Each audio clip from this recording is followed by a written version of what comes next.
Welcome to the Cabral Concept, where board-certified Doctor of Naturopathy, Dr. Stephen Cabral, shares with you exactly how you can reverse aging, take back your health, and live a life full of energy and passion, with new 20-minute episodes every single day to keep you healthy and engaged. Now, here's your host, Dr. Stephen Cabral. All right, everybody, welcome back. We're here with the weekend edition of the Cabral Concept. These are the Cabral HouseCalls, my opportunity to answer your questions that come in each and every week. We're typically just about, I would say, 10 to 12 weeks behind as we typically are with getting to your questions, and that's only because of the sheer volume that comes in on a weekly basis. I'm opening up the document right now. We are going to get started. If you want to read along with the questions as I'm seeing them as well for the first time, head on over to stephencabral.com/2829 for all of today's questions. We typically get about 5 to 6 each Saturday and 5 to 6 every Sunday. Again, thank you so much for your support of the show. Really appreciate being able to do this weekend edition, getting to your questions.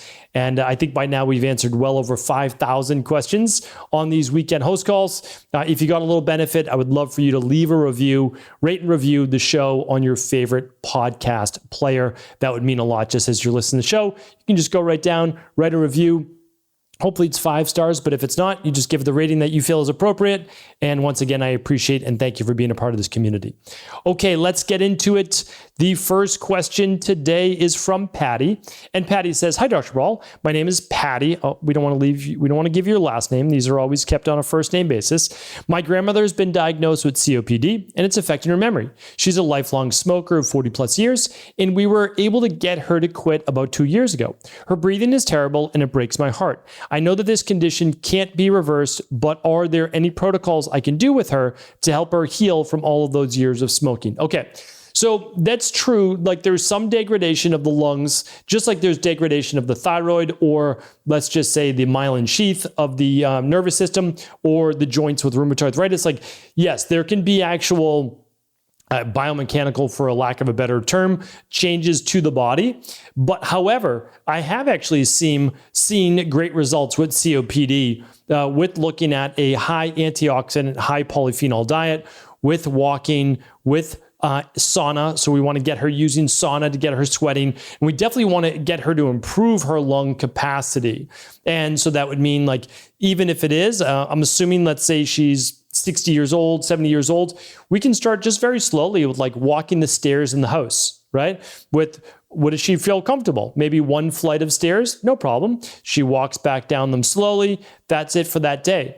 Then maybe next week it's 2 flights of stairs. Then maybe the next week it's 3 flights of stairs. So it's getting the body to also get into more of an aerobic based capacity, and huffing and puffing a little bit. Like, you might need medical supervision. You might need to work with a physical therapist or, really good qualified personal trainer, etc.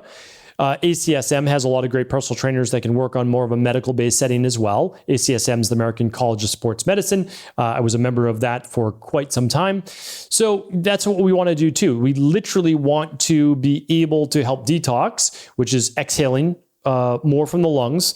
And you can do that with sauna too.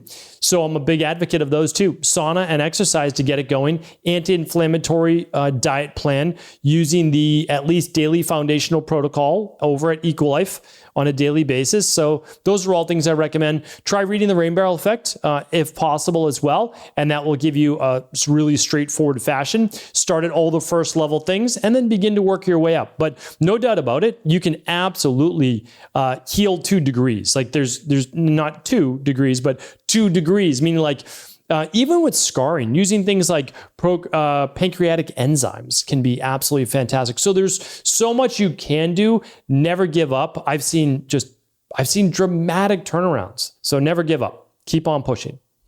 Valerie's up next. TYSM for all you do. Thank you so much. Okay, I was just like, what does that mean? Okay, I got it.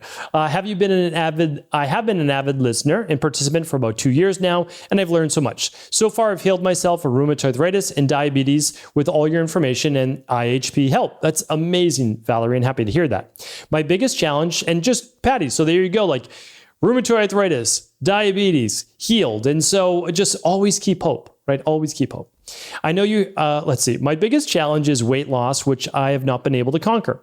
I know you hear people say they've done everything and it didn't work, but I really mean it. This includes fatlossity, faster rate of fat loss. I lost a few pounds on fatlossity, but it came back. I went back to faster way afterwards and actually gained weight trying to get all the macros in that they recommend. I walk 8 to 10,000 steps per day, do the FW workouts daily, which includes 3 days of strength training. I measure and account for every bite. I'm so frustrated, help. So I totally get it, Valerie. Literally, I am the person, I'm not the only person, but I'm like the person that sticks up for you. Because in most programs, they just tell you to eat less and exercise more. And you're a perfect example of someone that's already eating less and exercising more. So I totally get it. I mean, I've worked with so many clients like you. So I have so many free podcasts, literally so many free podcasts on this. And what we need to conquer is this. Well, here's the thing. I can just tell you, you need a customized protocol for you. You need to look at your thyroid. You need to look at your adrenals. You need to look at your estrogen to progesterone ratio. You need to look at your overall healthy levels of testosterone, especially as a female as well, which they'll never tell you about. You need to look at blood sugar balance. What else? Thermogenesis is all part of that. So we need to look at your sleep. So I can't recommend enough to you. Like if you only run one lab, it's the stress, mood, and metabolism test. And if you only run one. And if you have your menstrual cycle, you want to run it during the luteal phase, typically around days 19 or day 20 or 21. That's what you need to do. And you will get a customized plan because this is hormonal and the hormones are affecting the metabolism and vice versa. Well, so we can fix this. It doesn't happen overnight, but we can fix this over a period of 4 to 6 months. Realistically, again, I wouldn't tell you something that isn't possible. And then it continues to get better and better as your metabolism gets better. So that's where we need to start. We need to improve everything across the board. And that's the nice thing is that we can do that. It's precision-based nutrition and health. And that it only comes really through lab testing. So you can find that at stephencabral.com/hormones-test, or every test I talk about is at stephencabral.com/shop. And then you can just search for what it is. And again, I always say you don't need to run it with us. Like you really don't. But just know that the information's out there and we're here to help. So you can also run it with an integrative health practitioner like yourself, but you can run it with a level 2 and that will be helpful. All right, Melissa's up next. Hi, Dr. Cabral. I love your podcast and I've learned so much from you. Thank you so much for all you do. Thank you, Melissa. Appreciate you. I have a cool question. Does intermittent fasting slow down your metabolism? I've worked my way up to 16.8 and was wondering if I should keep doing this every day or vary it in order to keep my metabolism from slowing down. Just to give you some background info, I'm a 45-year-old female, healthy and active. I do have subclinical hypothyroidism, but without any major symptoms. Thank you so much in advance. Okay, so intermittent fasting can slow the metabolism down, and especially in women. So there's nothing wrong with 16.8, but I have a whole series of podcasts at stephencabral.com/if. They're all free. They will teach you everything you need to know about intermittent fasting, legitimately. I've done the research for you. I've looked at all the intermittent fasting studies of any worth noting. I've read the books. Like literally, this is a topic that I've been working with since probably around 2004, realistically. Not 2000 or so when I first got started, but right around then. So what I want to share with you is there's nothing wrong with 16.8. It's being done at the wrong time. People are fasting until 12 noon and then eating until 8 o'clock at night. I can tell you for sure that's not the best way to do it. You ideally want to do 9 to 5 or 10 to 6 if you're doing intermittent fasting with a 16.8. Most people do just as fine, just as well with 14 hours a day. They do really great with a 14-10. And that would be something like 8 in the morning until 6 at night. Okay, so both of those work. And there's a lot more to it, but absolutely not fasting until lunch. Overall, for long-term health, you can do it in the short term. Overall, for long-term health, better not to fast till lunch.